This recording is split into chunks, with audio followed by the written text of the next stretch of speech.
I'd just be talking about the whole thing, the whole program. Yeah, why don't you give us a quick overview of why you'd like us to pass this legislation today? All right, should I stand up? You're gonna look great like that. All right. Well, basically, it's a 2-week incentive program for students and faculty of North Park, and basically, what it does is it forces student or faculty to choose a certain mileage that they want to complete in 2 weeks, and after those 2 weeks, there's an incentive, such as like a T-shirt and everything like that. And right now, we have funds for 40 people.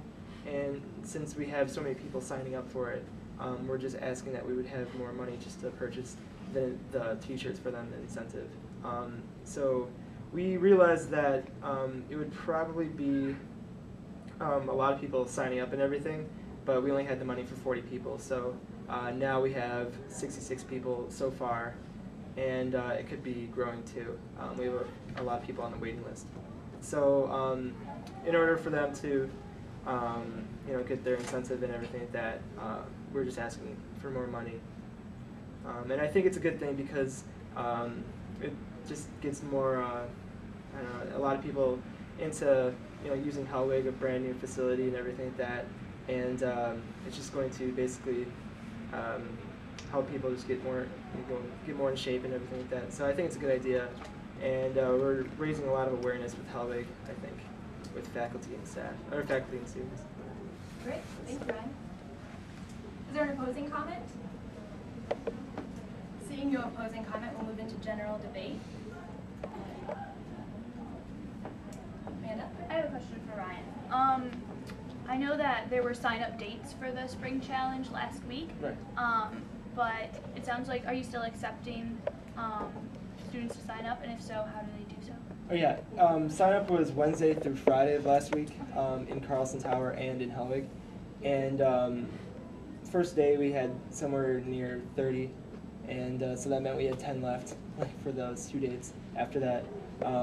So once we filled up, we took a waiting list, so we have 16 on the waiting list, actually 26 on the waiting list. And so we stopped registration Friday night, but we were thinking that we would be able to open it up again if we had more funding for just, like 1 day, but that's still in the works, pending funding. Chuck? For Ryan, with $250 extra funding, how many more students would you be able to incorporate? Right now, I'm saying 75 shirts is going to be about $390. So that meant that we can get 75 shirts altogether. Right now we have 66 that want to do it, but we can probably get more. So I would say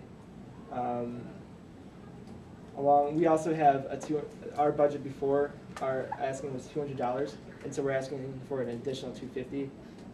So that'd be $450 altogether. So that would be, we'd probably get about 85 people altogether, and right now we have 66. So it gives us some buffer space at least. But we'd probably be able to have about 85 people altogether. Right now it's 66.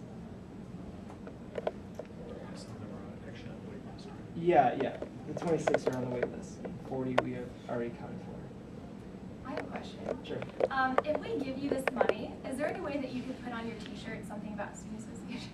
That we helped you sponsor it or something like that? Actually I was thinking about that. That was one of my questions. That we would be able to like put the SA logo on the back or something like that, or something. Lend you the SA logo for a little bit, please. Just because we give out a lot of money, and this is something that we've kind of been looking at as an organization of how, maybe this sounds selfish, but we want people to know that we're giving you money because it's students' money. We want students to know where their money is going. And so if they see somebody with a T-shirt that says, I ran 500 miles or whatever your T-shirts are going to say, and then it says like something about student association or just has a logo, right. That's going to help with that recognition, which we're going for. So if you would be willing to do that, you said you would? That's fine. Okay, all right. Any other further questions?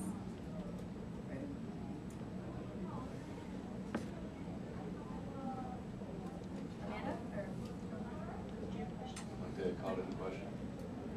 Move to vote. Second. all right. All in favor of passing legislation number 1, say aye. Aye. All opposed? Fantastic. First piece of legislation is my career as president of North Park. All right.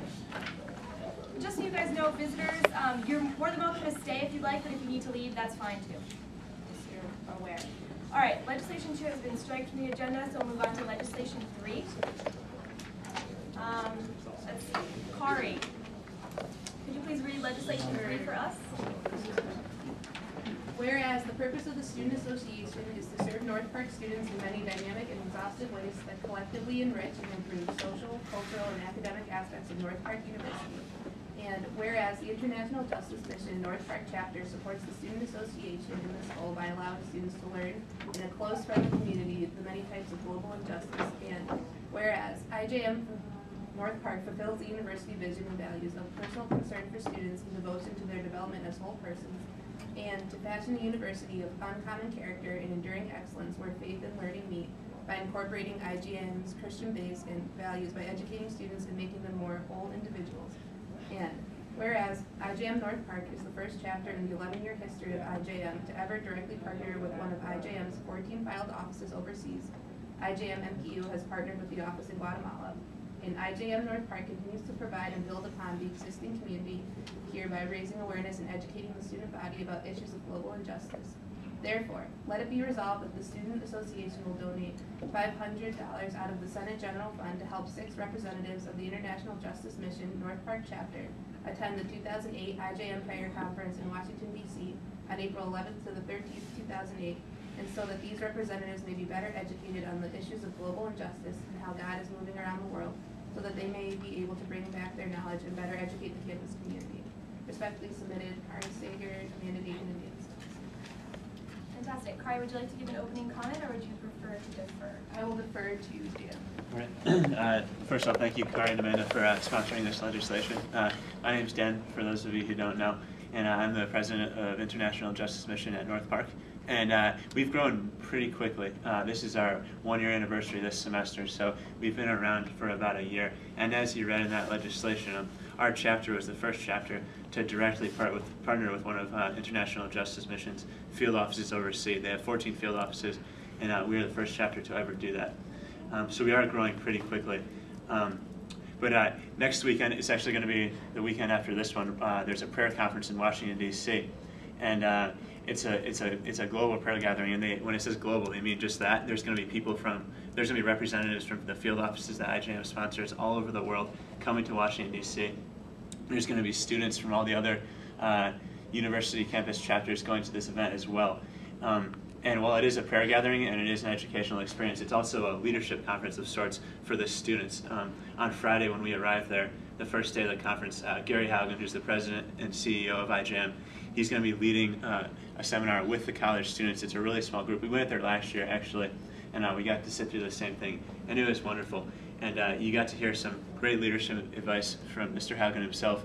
You also got to pair up in groups with the other students, and you get to talk about what they're doing on their campus chapters and what we're doing on ours, so you can communicate with one another, so you can better serve your campus community, and how you can better serve the world fighting injustice as a campus. And then the next Saturday and Sunday, pretty much all day Saturday, and then the conference ends around 12 on Sunday. They have seminars. Each country that's represented from IJM has a seminar, and they'll be able to talk about what they're doing, the injustices that they're fighting in their specific areas of the world. And we'll be able to pray for those people and learn about what they're doing there too. And this is especially important to us, this aspect of it, because we are indeed partnered with the field office from Guatemala. So this will give us an opportunity to meet people who are working there. We've been in communication with them through email, and that relationship is just beginning. We really want to take that to the next level too, next level as well. One of our main goals over the next couple of years is to actually send our team down to Guatemala. And I think meeting the people, meeting the representatives who work in this office is a really key and critical step to cementing that bond we have between each other.